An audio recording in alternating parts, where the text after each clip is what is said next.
Capítulo 12. Só consegui me desvencilhar de Momoko quando o sol já tinha se posto. Despedi-me meio que à força e por fim consegui deixar a livraria. Enquanto me dirigia à estação, andei despreocupada pelas ruas estreitas. A noite estava quase fria. Sob a luz dos postes, minha sombra se alongava pela rua.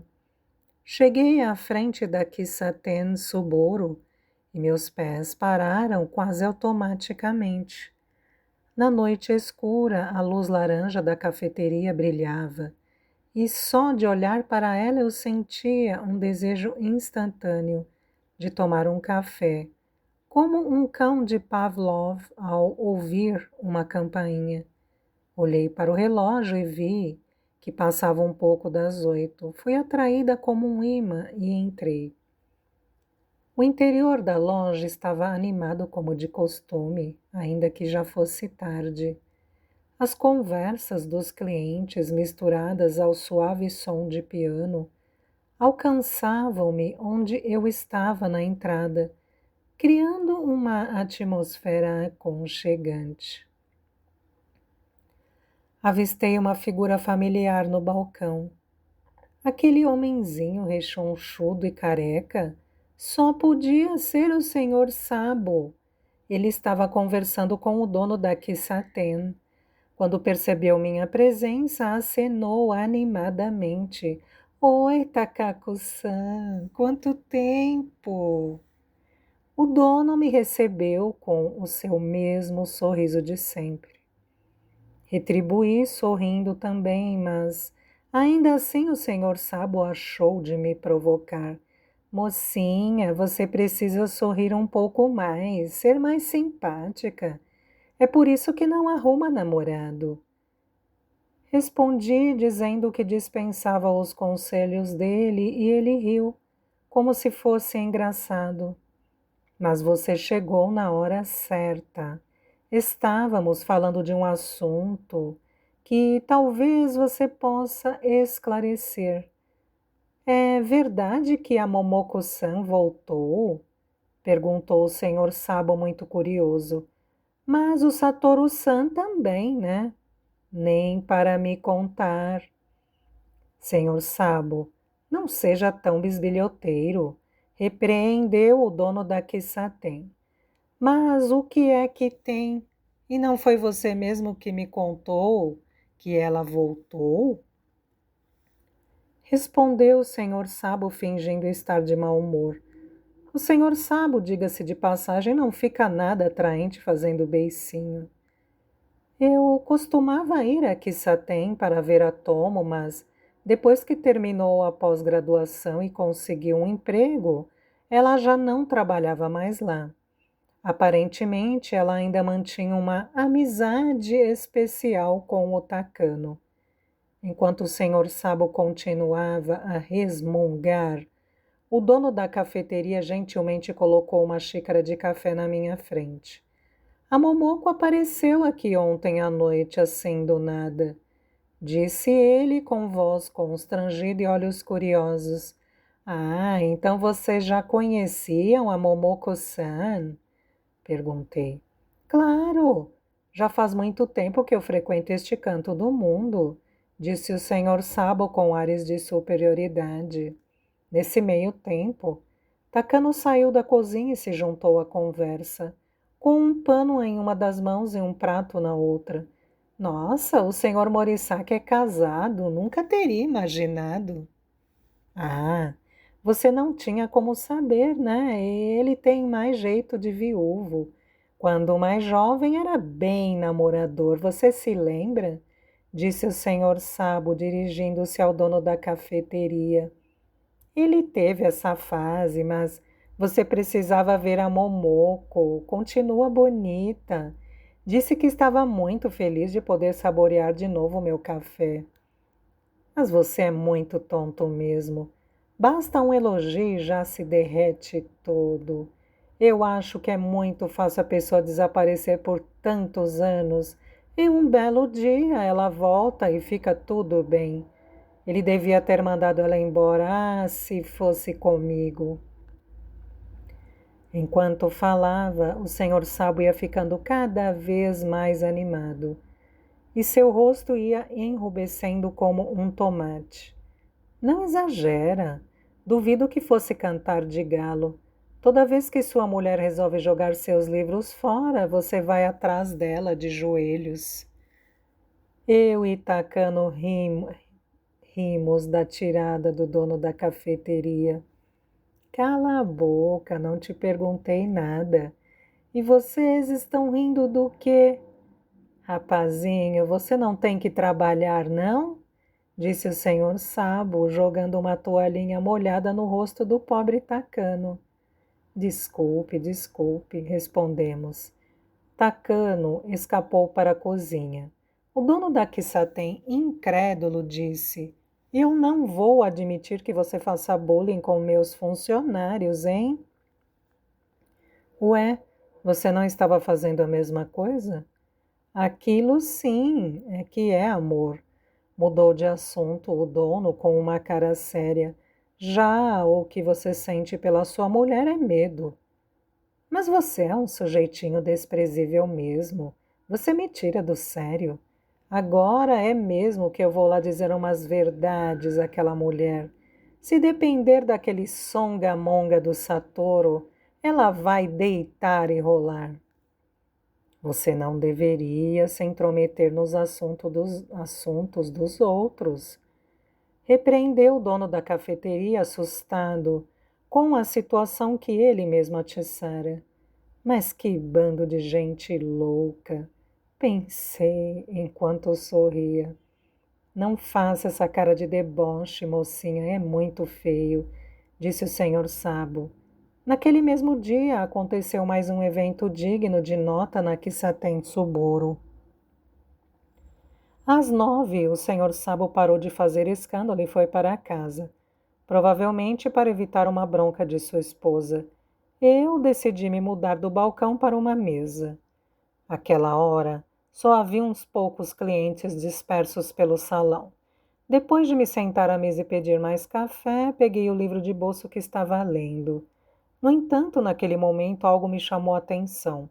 Percebi alguém sentado perto da janela. Era um homem magro, de 25 anos ou mais. Vestia uma camisa azul clara com calças cinza e tinha um corte de cabelo curto e bem penteado. Sua aparência não era chamativa, mas transmitia uma sensação de tranquilidade e parecia ser afável. Tinha um livro de bolso aberto virado para baixo sobre a mesa e parecia estar esperando alguém enquanto olhava distraidamente pela janela.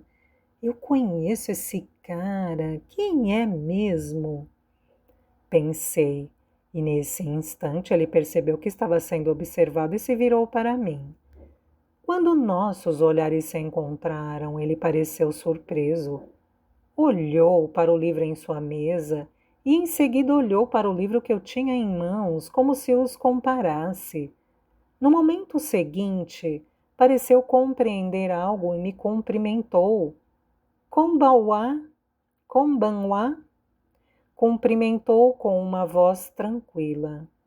Foi sua voz que me permitiu reconhecê-lo.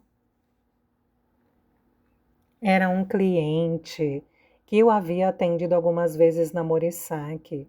A loja atraía principalmente clientes regulares, com personalidades marcantes, como o senhor Sabo.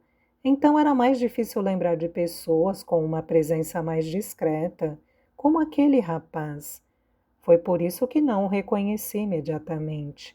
Senti um pouco de constrangimento por ter olhado para ele fixamente e basicamente respondi: Boa noite, há quanto tempo? Fiz uma leve reverência, ele sorriu e disse: Não precisa se preocupar com formalidades. Era um sorriso agradável e reconfortante. Nesse momento, uma atendente se aproximou de nossas mesas com o meu café em uma bandeja. Ela ficou parada entre a minha mesa e a do homem, parecendo um pouco indecisa sobre o que fazer em seguida. Sua incerteza me fez ficar um pouco ansiosa também. Observando a situação, ele fez um convite tímido. Se quiser, pode se sentar aqui. Eu hesitei e perguntei: Você não está esperando alguém? Ele respondeu: Não, ninguém em particular. Ao ouvir isso, a garçonete recuperou sua confiança e sorriu, dizendo: Aqui está o seu café, e depositou a xícara na mesa dele. Não tive escolha senão me mudar para a cadeira em frente à dele. Quando acontecem coisas desse tipo, eu acabo sempre agindo sem pensar. Dei-me conta tarde demais que ele só tinha feito o convite para ser educado. Comecei a me sentir mal, como se estivesse interferindo no tempo que ele estava planejando passar sozinho. Isso me deixou ainda mais constrangida. A garçonete se inclinou, disse bom proveito e logo se afastou. Agora nos encontrávamos sentados frente a frente. Silêncio. A situação estava um tanto desconfortável. Enquanto eu ainda estava pensando em algo para dizer, ele de repente soltou uma risada baixa, dizendo: Desculpe, mas parece que estamos em um daqueles encontros arranjados entre pessoas que não se conhecem. Ao ver o sorriso dele, acabei rindo também, sem graça. Ele deu uma tossidinha e continuou: Permita-me que me apresente.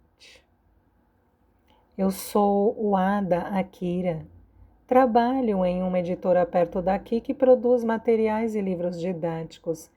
Depois que eu me apresentei, ele disse: Ah, sim, Takako-chan, Takako-chan, Takako-chan. O dono daquela loja estava sempre gritando o seu nome. Senti meu rosto enrubescer e disse: É o meu tio. Seu tio? Nossa, deve ser muito bom ter parentes livreiros. Seu comentário parecia sincero. E você não trabalha mais lá? Não, eu tive uns problemas e ele me deixou morar lá por um tempo. Eu estava, como dizer, recarregando as baterias. Recarregando naquele sebo? Pois é. Deve ser muito bom poder recarregar as baterias, ainda mais num lugar legal como um sebo de livros. Me deu uma invejinha. E, abaixando a voz, eu nunca sairia de lá, continuaria recarregando para sempre. A ideia de viver em uma livraria acendeu uma chama em seus olhos. Não imaginava que ele fosse uma pessoa com esse tipo de paixão. E como está sua namorada? Perguntei de repente. A maioria das vezes, ele vinha à livraria sozinho, mas às vezes trazia junto uma moça alta e magra. Como ele era alto também, formavam um belo casal.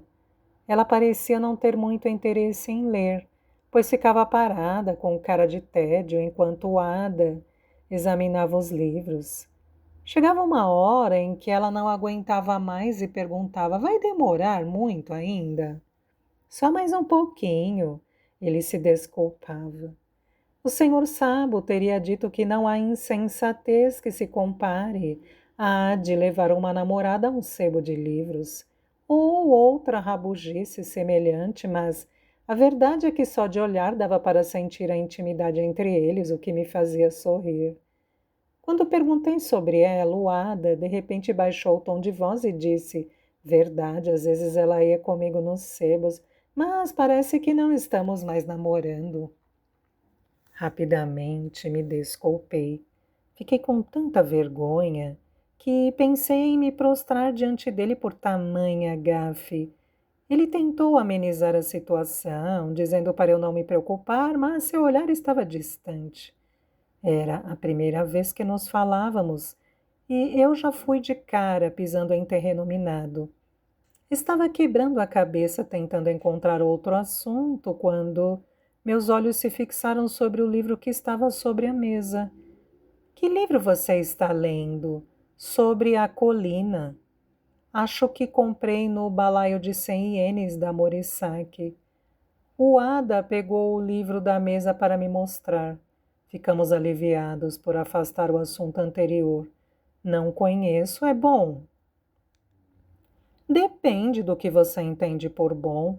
É uma história de amor trágico. O autor só escreveu este romance e morreu sem ficar famoso. O texto é meio cru. Parece que está faltando alguma coisa, mas tem algo nele que me atrai, e então já li 5 vezes. Ele olhou para a capa do livro, uma reprodução de uma pintura a óleo de um caminho em uma colina. Havia uma ternura em seu olhar, como se o livro fosse para ele algo muito querido. Isso me fez querer ler o livro também. Nossa, 5 vezes! Será que eu amaria assim? Pois é, não recomendo. E você, o que está lendo? Mostrei o livro de bolso que eu trouxera, os olhos dele brilharam. Inagaki Taru! Que maravilha! Eu ri e disse: eu trabalhava em uma livraria, mas na verdade não entendo muito de livros, você entende muito mais. Sinto que mal entrei pela porta da frente do mundo da literatura. O Ada inclinou a cabeça e disse: não acho que seja importante alguém ser conhecedor ou não. Na verdade, nem eu sou tão conhecedor. O mais importante é encontrar um livro que toque o coração. Pois é, meu tio também costuma dizer isso. Ele sorriu e disse: você sempre está lá atrás do balcão, tão concentrada na leitura. Eu ficava curioso para saber o que você estava lendo. Eu me desculpei. Eu era uma atendente terrível. Não foi isso que eu quis dizer.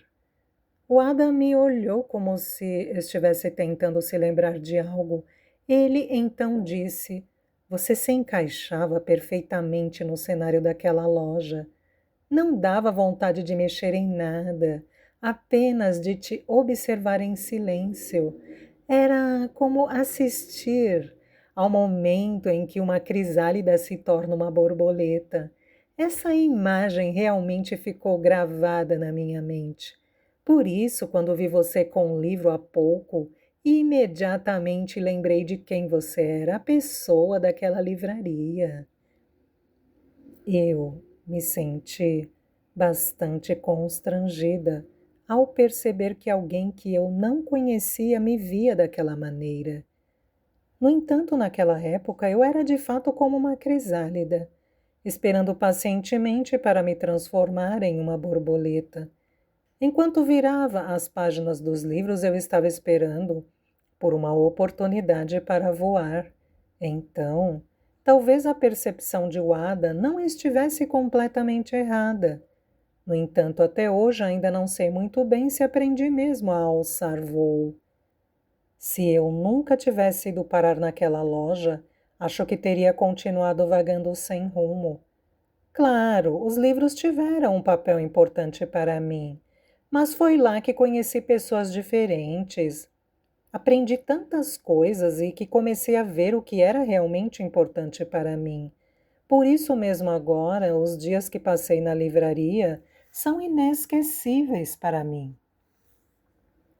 Apesar de ser a primeira vez que falava com alguém sobre isso, não tive dificuldade para falar da experiência. O Ada escutou atentamente as minhas palavras e, com um semblante sério, concordou com entre aspas, entendo, entendo. Embora ele parecesse sincero, a forma como se expressou soou engraçada. Nossa, todo esse drama acontecia diante de meus olhos sem que eu soubesse. Há coisas surpreendentes na vida. Parecia que poderíamos continuar conversando horas e horas, como se fôssemos amigos de longa data. Enquanto ouvia atentamente, o Ada às vezes fazia comentários que me faziam rir. Continuamos conversando assim por um longo tempo. Quando olhei de repente para o relógio na parede, percebi que já eram quase 11 horas. Já é hora de fechar, disse eu surpresa. O Ada também parecia surpreso. Como morava ali perto, disse que ia ficar até a Kissaten fechar. Eu decidi sair um pouco antes. Ultimamente tenho estado aqui à noite com frequência. Se quiser, podemos conversar novamente, disse ele com um sorriso gentil. Enquanto eu pagava no caixa, percebi que o dono atrás do balcão estava me olhando de soslaio. Eu meio que entendi o que ele estava pensando. Então o encarei de volta. Ele não sustentou o meu olhar, se fez de ocupado e foi para o fundo da loja. Quando saí, vi o Ada olhando pela janela da cafeteria.